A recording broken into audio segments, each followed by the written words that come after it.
You're in my world now, baby! Naku, Wala kang Ayos. parliamentary immunity yan! Ala! Nasa Ala, hukuman ka, yun ka baby! Attorney, parang nakamana ka kay Attorney Espicio. Yo, mundo ko yan, baby! 33 taon ako nasa hukuman, baby! Hindi mo ako pwedeng pakontem dyan, baby! You want the truth? You can't handle the truth! mamaya na ho natin pag-usapan yung interview na yan nitong si Senator Alan Peter Cayetano dito kay Boy Abunda. Pag-usapan ho muna natin ang tugon nitong si Attorney Ferdy Topacio kaugnay doon sa kasong isinampa sa kanya nitong si Riza Hontiveros. Bago lahat ng yan, isang like at isang subscribe. Masaya na ho tayo dyan. Sa mga gusto sumali sa ating community, yung join button nandyan lang ho sa baba.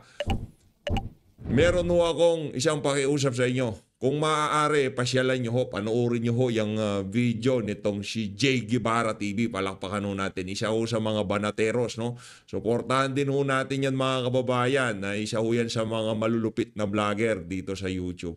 Ayun na nga, rekta na ho tayo. Dito ho muna tayo sa report ng GMA. Panoorin ho natin ang report ng GMA kaugnay dyan sa isinampang kaso na yan ni Riza Hontiveros dito kay Attorney Ferdy Topacio. Hindi raw patitinag si Attorney Ferdinand Topacio sa isinampa sa kanyang reklamong cyber libel ni Senadora Riza Hontiveros. Nako. Sabi ni Topacio, hindi rin siya matatahimik o mapipigil sa paglalahad sa taong bayan ng korupsyon umano ng mga taong nasa kapangyarihan. Kabilang si Topacio sa 6 na inireklamo kaugnay ng pagpapakalat umano ng video ni Michael Maurilio o alias Rene, ang saksing iniharap ni Hontiveros sa pagdinig sa Senado. Sa isang video, sinabi ni Maurilio na binayaran umano siya para siraan. Ayan, Senator Riza, pinapalabas din ng GMA yung video nitong si alias Rene. Bakit mga vlogger lang ang tinabla mo? Bakit yung mga malalaking network hindi mo kinasuhan? Yan ang problema natin, Sen Riza Pinipili mo lang kung sino babanatan mo. Kaya hindi naniniwala ang ating mga kababayan pagka sinasabi mong integridad ng Senado ang iyong pinangangalagaan dyan sa pagsasampa mo ng kaso na yan. Di ba? Hindi ko naniniwala ang ating mga kababayan. Itong video na to, pinapanood natin to sa GMA News. Ngayon, pinalabas nila, ayan, yung video na yan. Galing kay Pagtanggol Valiente yung video na yan. Nasa GMA. Kung fake news siyang video na yan, nitong si Karine, alias Rene, isa sa mga nagpakalat ang GMA News o isa sa mga nagpalabas sa kanilang mga programa, di ho ba pinapakalat din nila yung video na yan? Anak ng Petrang Garapata, kaya walang naniniwala sa iyo, Sen Riza Sa susunod kasi, kung mangkakaso kayo, dapat lahatin nyo. Hindi lang yung mga vlogger na kilalang malapit dito kay dating Pangulong Rodrigo Duterte. Yan ang problema dito kay Sen Riza. Tuloy natin. Sina dating Pangulong Rodrigo Duterte, Vice President Sara Duterte at Pastor Apollo Kibuloy, bagay na itinanggi ni Hontiveros. Di ba? Yan ang nga ho ba sinasabi natin kay Sen Riza. Hindi lang ho si Banat Bay ang nagpalabas ng video na yan. Marami hong mga network. Tayo nga, napanood lang natin yan sa GMA Nung napanood natin sa GMA, nung nakita natin yung Pagtanggol Valiente, doon natin ginawa na reaction video. Etong hirap dapat hanapin niya lang si alias Rene. Tapos sa usapan. Dito ho tayo ngayon sa kumpletong sagot nitong si Attorney Ferdy Topacio dito kay Senator Riza Hontiveros. Panoorin nyo natin mga kababayan. Ako naman, walang problema sa akin yan. Napag-usapan nyo rin yung demanda. Unang-una, di ba sinabi ko nga kay Riza Hontiveros, idemanda mo ko. Opo. Bakit ko siya hinamon? Unang-una, ba? totoo naman yung sinasabi ko. Yung sinasabi niyang cyber libel. Totoo namang may video, di ba ka? Correct. At walang malis. Anyway, hindi ko nasasabihin yung depensa ko. Aayaan mo siyang manghula. Number 2, gusto kong i-expose si Riza Hontiveros. Magaling na abogado ho yan mga kababayan. Pagka sinabi niya na hindi ko sasabihin ang aking game plan, kailangan na hong maganda nitong si Riza Hontiveros kung ano man ang pinaplano niya. For what she is. na hindi siya karapat-dapat maging Pangulo sapagkat hindi niya kaya na kinikriticize siya. Correct. Si Pangulong Duterte, wala namang idinimanda yun eh. Wala. Na kahit Ni sino isa. for libel. Oh, wala, di ba? Opo, wala. Yung iba dyan, wala naman dinidemanda. Si Sara Duterte, walang dinimanda. At hindi lang mga Duterte, marami naman pong public officials, hindi naman balat sibuyas. Ayun. Bago, number 2, kengkoy pa tong si Riza. Eto ha, para sabihin ko sa iyo kung gaano ka kengkoy itong taong ito. Di ba? Siya Pambira talaga itong marahas talagang bumalagbag itong si Atty. Ferdy Estopacio. Kengkoy daw itong si Risa. Kengkoy naman. Kitang-kita naman ho mga kababayan, di ba? Yung mga galawan niya, kakengkoy-kengkoy yan. Paano mo kakasuhan yung isang tao na pinanood niya lang ang news? Di ba riniakan niya lang yung news? Tinanong lang tong si Senator Risa, totoo ba yan? yung tinuligsa. Siya yung kinriticize namin. Etong sabi niya, nagtago pa sa likuran ng Senado. Mag-isa na lang nga siya ron sa Senado. Eto pa sinabi niya, ayon sa GMA News Online. Sabi ni Rizon Tiberos, and I quote, "Yang video na yan, yung pagkalat niyan, yung pagdagdag pa ng mga kasinungalingan ng vloggers na ito ay atake din sa mandato at kapangyarihan ng Senado. Ang Senado na nakikipaglaban para sa mga taong hindi kayang ipaglaban ang sarili nila. Walang senador na papayag dyan. Hindi papayag ang Senado dyan." Unquote. Okay, Risa. Ang daming senador hindi naman nagdidemanda ng libel. Bakit sinama mo yung Senado? Yun na. Number 2, ikaw ang kinikriticize. Bakit sinama mo yung Senado? Ba't nagtago ka? Oh. Di ba? Paulit-ulit ho tayo dito. Bakit mo kinakaladkad sa Senado yung mga kabalbalan mo na yan? Sa likod ng Senado. Insecure match. Number 3, di ba sinabi mo kay Attorney Reginald Tongol, bakit mo you do not speak for the Senate? Wala naman sinasabi si Attorney Tongol Okay. na he is speaking for the Senate. Now, you are speaking for the Senate. Sasabihin mong hindi papayag ang Senado dyan. Wala man naman nagsasabing ibang senador kundi Wala ikaw na na. hindi sila payag eh. Rizon Tiveros, you also do not speak for the Senate. Bakit yung ayaw mong gawin ng ibang tao, ginagawa mo? Nako, yan. yari na naman si Risa dyan. Yan na nga ba sinasabi natin. Ganyan mo kasi trip ng ali na yan, di ba? Masyado niya gine-generalize ang Senado. Kesyo pinagtatanggol daw ho niya. Ni isang senador, wala nga siyang kasama nung nagsampa siya ng kaso, di ba? Ganon ho, katinding manloko yang si Risa. Na-reveal na kung anong tunay na pagkatao mo, Risa Ontiveros. Cannot take criticism. Bengatibo ka. Totoo naman may video. Totoo namang may Balat kidnapping sibuyas. case ka dati. Magtitistigo si Jing Paras. Totoo Nako. namang may demanda ka dahil dun sa witness tampering sa Farmally. Uulitin ko rito. Hala. Wala namang hindi totoo sa sinabi namin. Ngunit hindi mo, sabi nga dun sa A Few Good Men, di ba yung karakter ni Jack Nicholson? You want the truth? You can't handle the truth. Bakit ka ibobotong presidente? Magaling talaga tong si Atty. Ferdy. Palakpakan ho muna natin at sa mga hindi pa ho nakasubscribe dyan, dahil isa-segue ho natin na mabilisan, 44.9% hindi ho nakasubscribe sa mga kasama natin dito sa PH Update na pabalik-balik dito. Hindi pa rin ho nakasubscribe mapahanggang sa ngayong mga panahon na to. Pero yung 55.2% nakasubscribe na. Maraming salamat ho mga kababayan. Subscribe na ho kayo. Presidente, kung ganyan ka. At importante po na tinatalakay yang karakter mo because you are a public figure. Importante dahil gusto mong magpangulo, dapat talagang suriin ang pagkatao mo bilang pangulo. That is why there's freedom of speech. Ayun. That is why there's freedom of the press. Doon nagkamali yung advisor niya. Ang pinakamagandang mangyayari dito, she will have to testify. Maghaharap kami sa hukuman. Wala sa Senado. Opo. Wala. At kung ayaw niya mag-testify, tatawagin ko siya as hostile witness. Nako. At sa loob-loob ko habang kami nasa hukuman at ako'y abogado for 33 years. You're in my world now, baby! Nako, yari.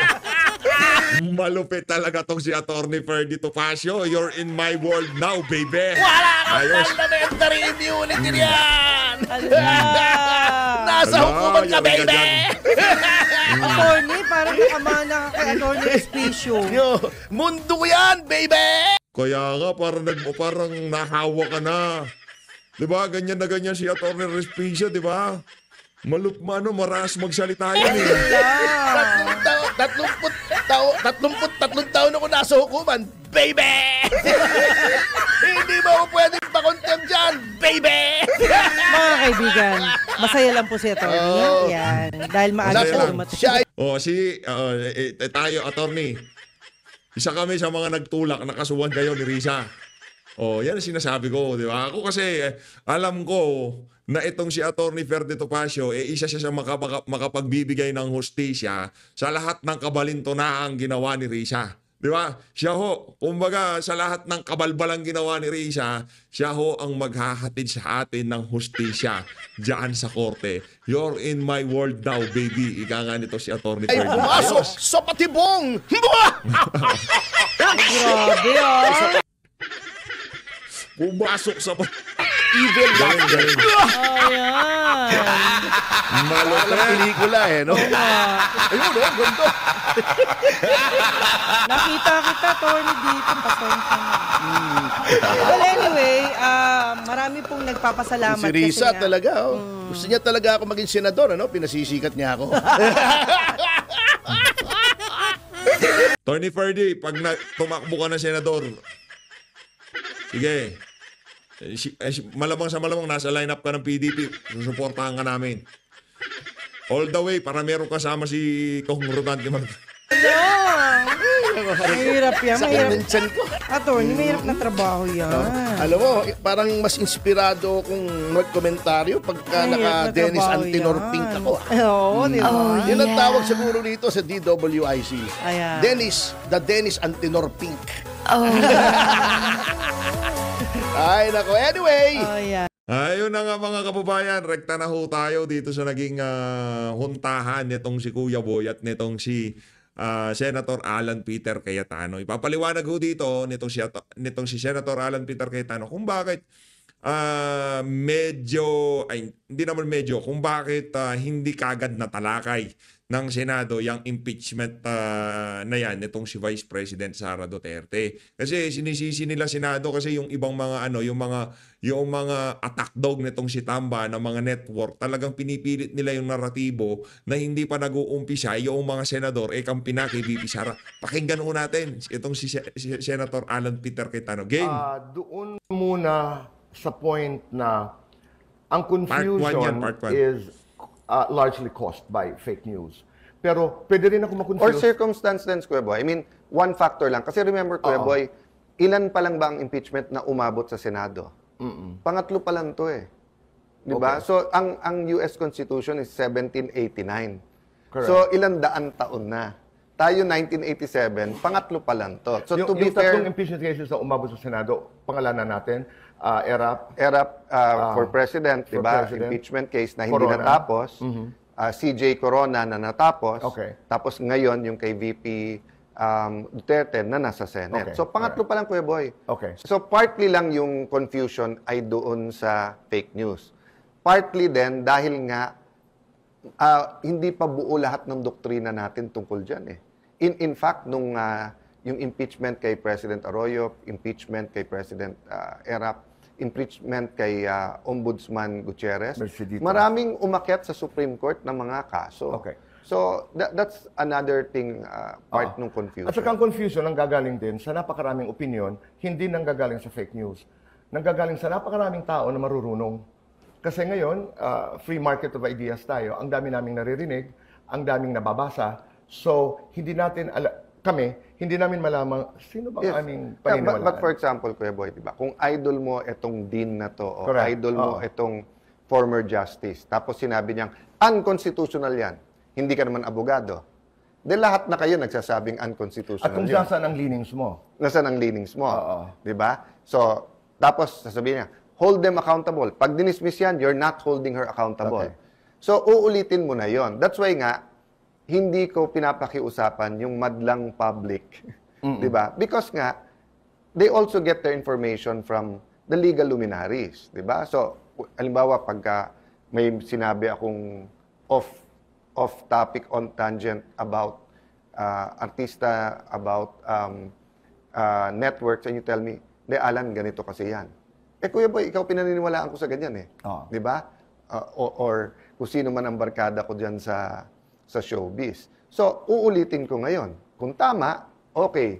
Kung mali, so that's why it gets confusing. Remember, Kuya Boy, we haven't had an impeachment na final mo not only on the last day of the session nung Senado, but also in the middle of an election. Alam mo, sa ordinaryong kaso sa US, di ba? Kasi jury yan. And we're more like a jury than judges. Now, why do I say that? Sa Pilipinas kasi, single judge yan eh. MTC, RTC, isang judge. Pagdating mo sa Court of Appeals and then sa Supreme Court, mas marami yan, 3, 5. Unless mag-en bank ka, 15 yan. But kami 23, may abogado, meron hindi abogado. So we're more like a jury. And sa jury sa Amerika, the judge, paalalahanin lang sa'yo kung anong batas.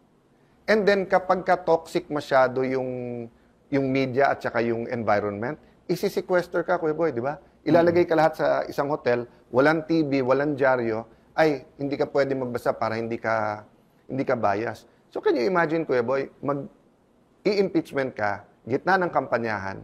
Alam naman natin ang Pilipino, pag 3 years before, pag midterm, ang iniisip na, 2028. O, alam naman natin, nung inaresto at dinala sa Hague ang dating Pangulo, lalong naging emotional na ngayon. So after that, and then may impeachment, so naghalo-halo talaga, Kuya Boy. So I'm not blaming anyone. I'm just saying, nandito tayo. Okay. Na-mention mo yung final ang articles of impeachment sa Senado February 5 election. Dito nang gagaling yung akusasyon sa Senado na pinatulog ng Senado ang kasong ito ng ilang buwan. Tama. Pero, Kuya Boy, kung ang trabaho ko ay Monday to Friday, pinadala mo sa akin Friday, delay ba pag sinabi kong Monday natin? Correct. Pero dito nang gagaling yun, Alan, diba? Dito nang gagaling na hindi patas yung sinasabing pinatulog ng Senado dahil February 5, nag-eleksyon, kaya naging June 2, napos mo to June 11, dahil nga maraming circumstances ang nangyari from February 5 to June 2 and 11. And I don't blame the idealistic. Na dapat inumpisan niya, etc. Kaagad-agad. But kami sa Senado, we have to be both idealistic at practical. For example, if we started it June 2, hindi rin matatapos, Kuya Boy, ng June 29 eh. Di ba? If you started June 2, mag-i-issue ka ng summons, 10 days. And then sasagot yung kabila, 5 days.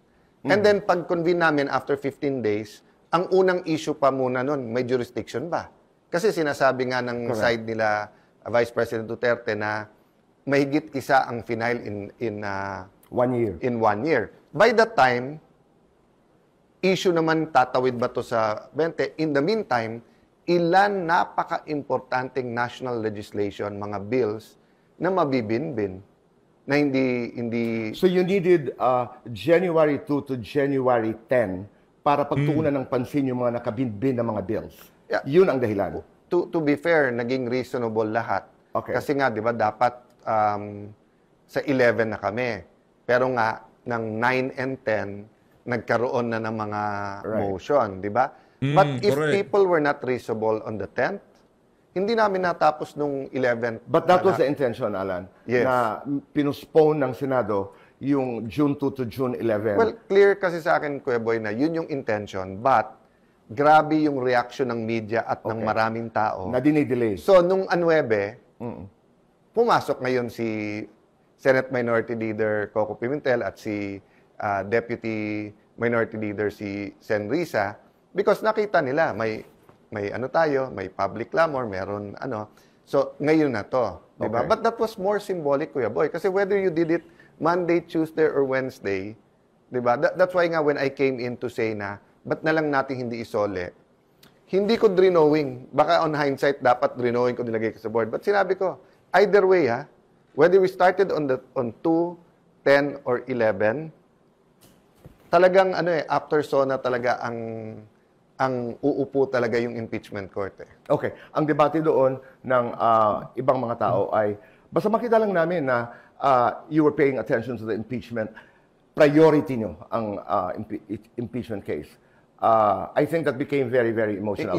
Hindi pwedeng hindi mag-multitask ang Senado. Correct, eh. I understand that. Pero babalikan ko lamang yung ombudsman. So klaro na ang jurisdiksyon ng ombudsman ay hindi sakop ang impeachable officials. Yun ang lumalabas. Tama. Ay, hindi.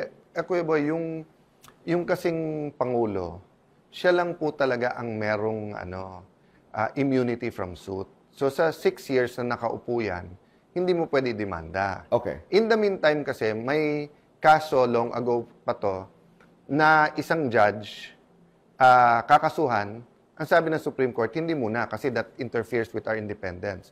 Admin case muna. Then may binabanggit nga si Chairman Congressman Chua na may cases wherein sinabi pag impeachable, dapat impeach muna. But some law deans disagree with that. Sa US kasi, Kuya Boy, may na-impeach na judge. Kasi sa US, pati federal judges, subject to impeachment. Hindi na-impeach yung judge Galing ho talaga nitong si Senator Alan Peter Cayetano. Sarap lang yung pakinggan. na-convict siya criminally.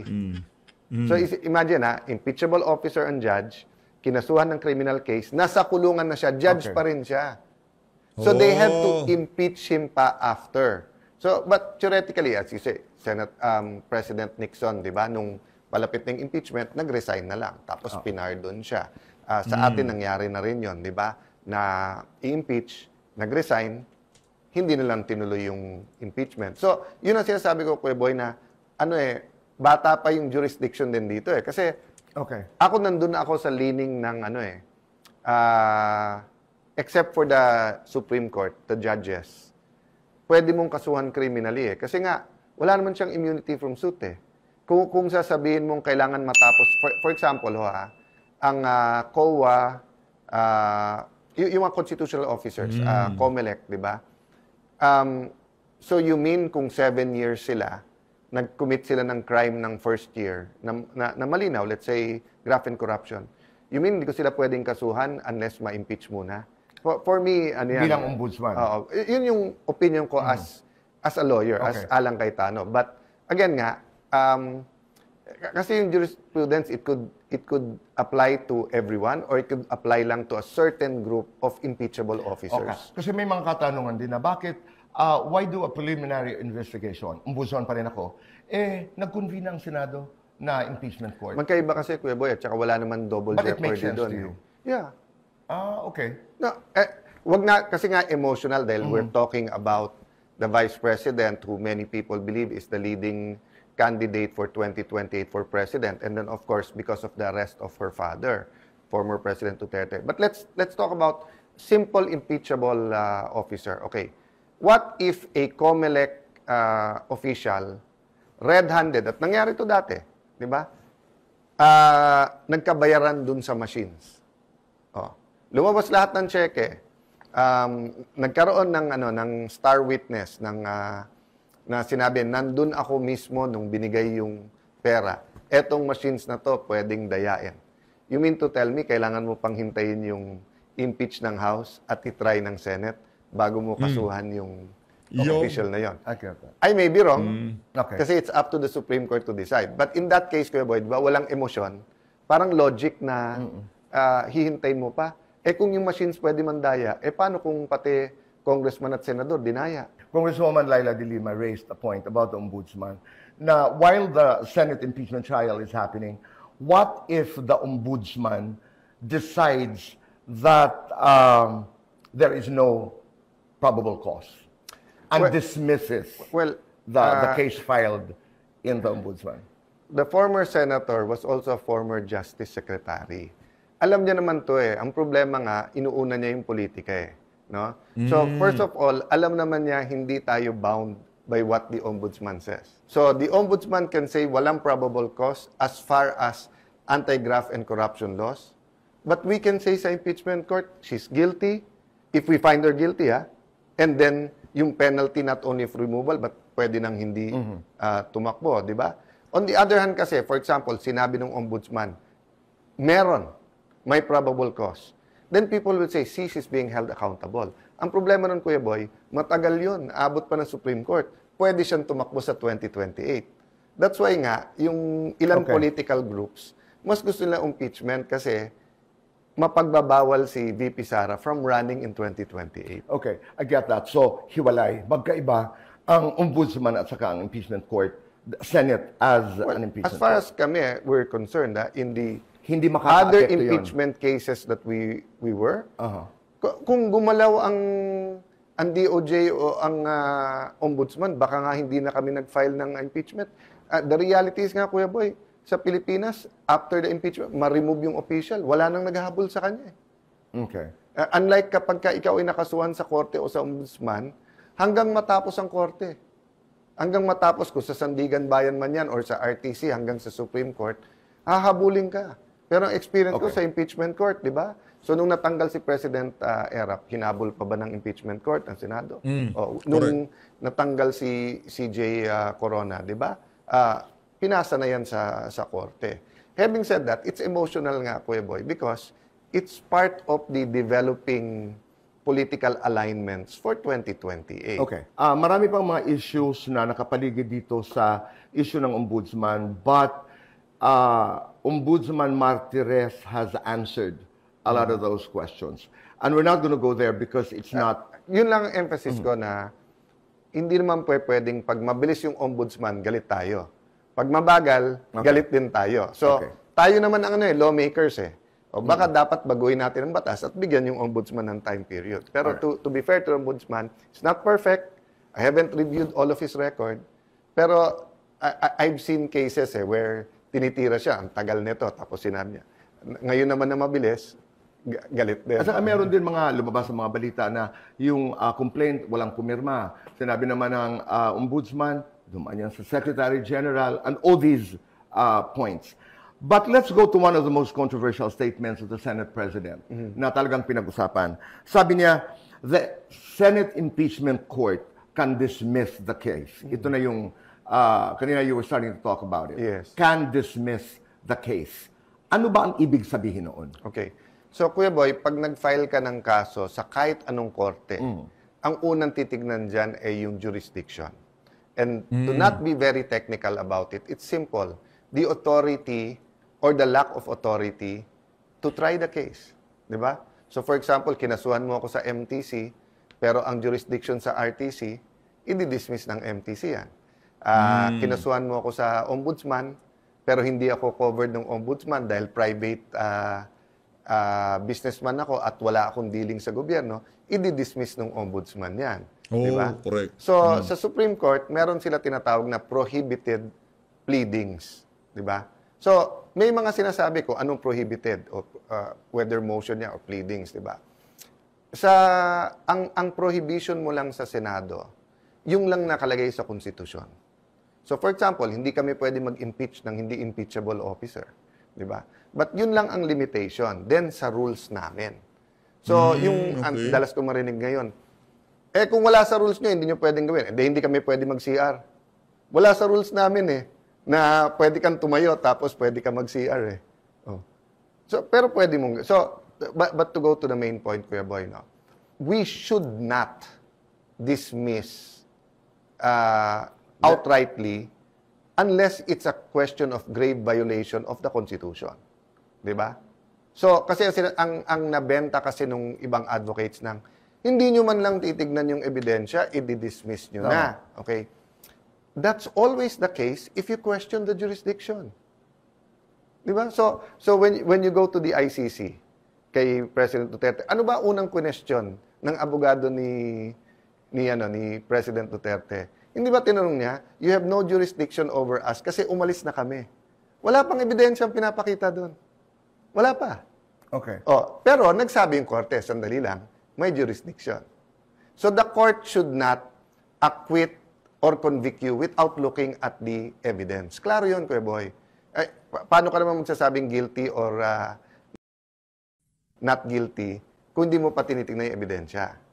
Pero yung jurisdiction, yung i-dismiss mo kasi tingin mo may problema. But either way kasi, Kuya Boy, tingin ko dito Kung hindi namin i-dismiss, questionin yan sa Supreme Court whether na-violate yung more than one.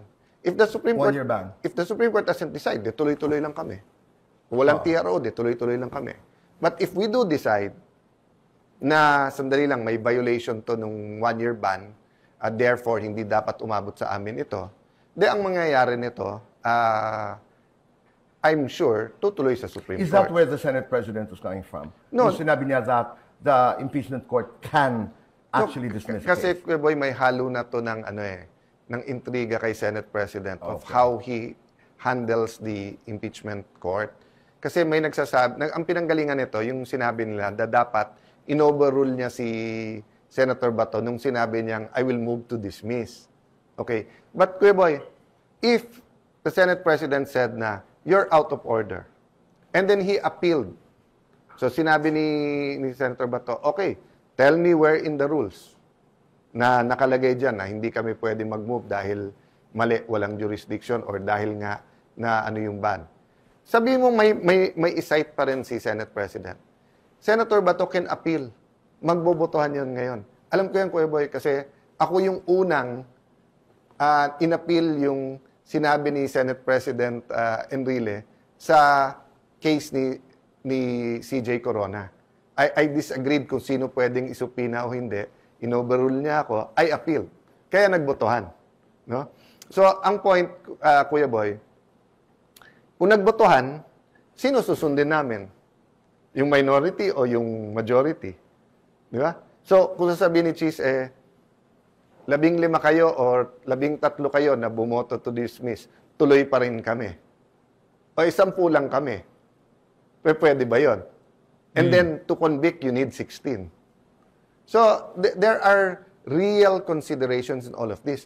The Senate President has never said, let's dismiss it. No. I wanna understand that. Kung halimbawa, nung nag-motion si Senator Bato na i-dismiss, pwede pala yon na halimbawa, 12 bumoto na, o i-dismiss natin, pwede pa rin yung natitirang mga senador. Hindi pwede.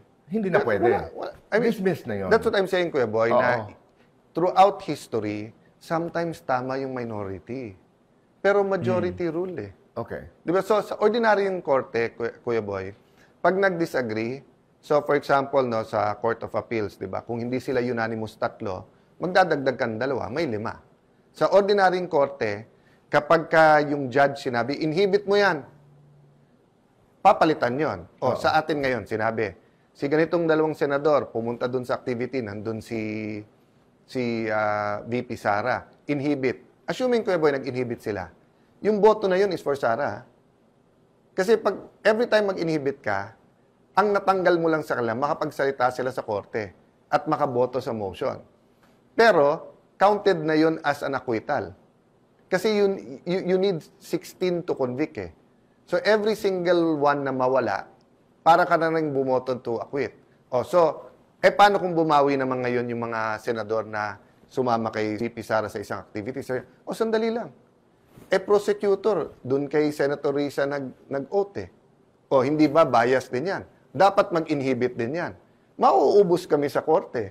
Correct. Diba? Tama. So, that's kaya Yun ang sinasabi yung... Balikan ko lamang yung sinabi ni SP Cheese Escudero na we can dismiss. Ang kinakapitan kasi ng kanyang mga kritiko ay hindi lang sinasabi ng konstitusyon. Ang sinasabi ng konstitusyon, ang trabaho ng Senado as an impeachment court is to try and decide. Yes. But not to dismiss. Always part of the trial is to determine kung may jurisdiction. Okay. So yung jurisdiction na sinasabi natin dito, Alan, ay yung 1 year. Yung 1 year. Ban. So kung ang sasabihin, i-dismiss kasi wala namang ebidensya, we can do it but we shouldn't, ma-overturn kami ng Supreme Court. Okay. So kung ang ginawa ni Senator Bato or any senator, no, I think most of us here believe na pampolitika lang to. I don't even need to see the evidence. We should dismiss. Then, halimbawa, majority dismissed. Then you can go up to the Supreme Court. Hindi mo man lang trinay eh. Di ba? Okay. But for example, Kuya Boy, no, you said na the person you brought the impeachment case against is not an impeachable officer. So we dismissed it based on jurisdiction. Wala kaming jurisdiction, hindi impeachable officer yan. No? I'm not talking about now the Duterte. If you disagree with me, you go to the Supreme Court. But we can dismiss. So that's why I'm saying na masyadong maselan. So maselan tong issue about yung One one year. Kasi Kuya Boy, nangyari na in the past yan. Both sides nangyari na halimbawa yung unang final na mas malakas, meron magfa-file ng kasunod-sunod. Meron din naman makikipag-unahan. Ifa-file niya na yung mahinang kaso dahil sasabihin niya, pagka yan yung una, hindi ka na pwede mag-file. So nagkaroon ng mga changes yan sa rules sa House. So ang naging ng Supreme Court, titignan mo yung many circumstances including not only time. So pag 4 yung nag-file, let's say 4 days, titignan mo dyan yung pagka pinadala sa Justice Committee and what Congress does with it. But in this case kasi, yung information na dumating sa amin, yung unang 3 dumating na impeachment case, hindi pinagalaw. Hindi pinadala sa Speaker's Office, hindi pinadala sa Hindi committee. pinagalaw ng Kongreso. Ng Kongreso. Okay. So that's why ang sabi ko, i-return kasi I don't want to make my vote based on yung nabasa ko lang sa dyaryo na hindi gumalaw. I want them to certify. I want to certify what did you do with the first, what did you do with the second, what did you do third. I'm not asking them to certify na tama ginawa nila. Of course, sasabihin nila tama. I want them to certify anong ginawa nyo. Then of course, I expect them to say it's constitutional. Kasi based on that, I will make my own judgment na sandali lang, pinaikutan nyo ba yung konstitusyon na pwede pala mag-file ng 3 pero wag mong pagalawin, hihintayin mo yung pang-4. Alan, hindi ba pwedeng Ang tabaho talaga ng utak nitong si Senator Alan Peter Cayetano. Dito na una tatapusin ng ating reaction video. Maraming salamat sa pag-support sa Page Update. Mag-ingat po kayong lahat. Mahalin natin ang Pilipinas.